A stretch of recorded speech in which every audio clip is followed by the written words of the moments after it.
Kumpleto sa traffic violations ang motorsiklo na ginamit ng isang lalaki na nag-ala Spider-Man sa Davao City Coastal Road.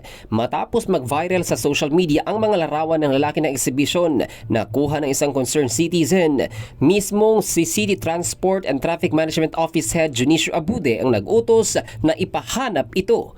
Pagkaraan lang na higit 24 na oras, natunto ng Special Operations Team ang viral na motorsiklo at ang lalaking gumamit nito.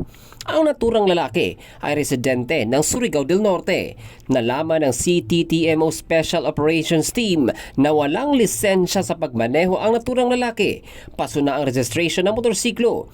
Ang masakla pa, hindi niya pagmamay-ari ang motor kaya siguradong sasakit ang ulo ng totoong may-ari na kanyang katrabaho. Patong-patong na violations at penalties ang nag-aabang sa hindi pinangalan ng lalaki na inendorso na sa Ecolan Police Station para sa pagsasampa ng reklamong alarm and scandal habang impounded na rin ang motorsiklo.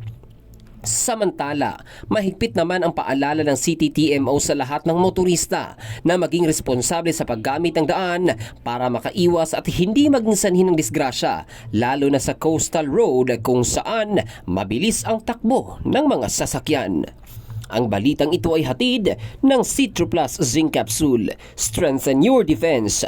Ito si Jofel Candado in the heart of changing lives ng Brigada News Philippines, the Music and News Authority.